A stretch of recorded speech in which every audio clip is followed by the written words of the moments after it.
Assalamualaikum warahmatullahi taala wabarakatuh. Betul ke digital ID adalah merupakan agenda musuh? Yang perlu kita tahu, My Digital ID merupakan satu bentuk pengesahan dan pengenalan diri secara individu menggunakan teknologi yang terkini. Tujuan utama adalah digital ID adalah memudahkan segala urusan layanan online terhadap pelbagai pihak. Contohnya, sebelum ini kita perlu mengeluarkan IC untuk bertemu dengan pihak perbankan, pihak kerajaan dan sebagainya. Tapi dengan adanya My Digital ID ni, kita dapat meneruskan dengan lebih cepat dan lebih efisien kepada untuk membuat satu layanan online. Untuk mendaftar My Digital ID ni perlu mencucuk satu chip. Tidak perlu, sebenarnya itu adalah satu agenda orang lain untuk menakutkan orang ramai untuk menggunakan digital ID ni. Semua itu adalah mitos semata-mata. Antara kesan positif penyebaran digital ID adalah memudahkan akses ke layanan online. Sebenarnya kita tahu, untuk membuat satu layanan online kita perlu menggunakan IC kita. Tetapi dengan adanya My Digital ID ni, kita boleh akses hanya dengan diri kita sendiri sebagai IC kita. Yang kedua adalah memudahkan sebuah transaksi dengan lebih efisien.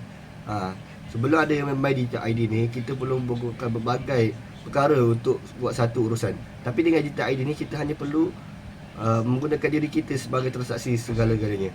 Yang ketiga adalah menghasilkan perubahan sosial, di mana perubahan sosial yang berlaku dalam kalangan orang ramai, masyarakat dan sebagainya. Sebelum ni kita hanya menggunakan IC, tapi semua sekarang menggunakan gadget dan teknologi yang terkini.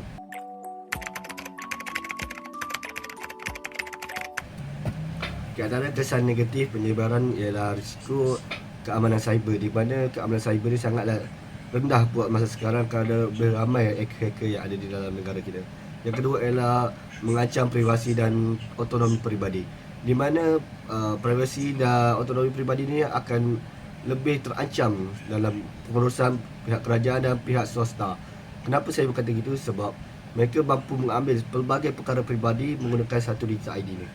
Yang ketiga adalah memunculkan ketidakpastian dalam perubahan kebiasaan dan tata nilai penggunaan digital ID, iaitu terutama ialah bagi golongan yang lebih tua, iaitu golongan warga emas. Mereka berfikir mungkin digital ID adalah satu perkara yang tidak wajar dilakukan dalam negara.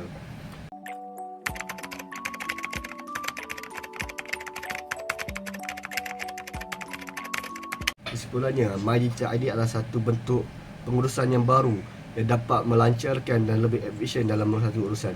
Orang pertama yang mendaftar digital ID dalam Malaysia adalah Perdana Menteri kita. Sekian, terima kasih.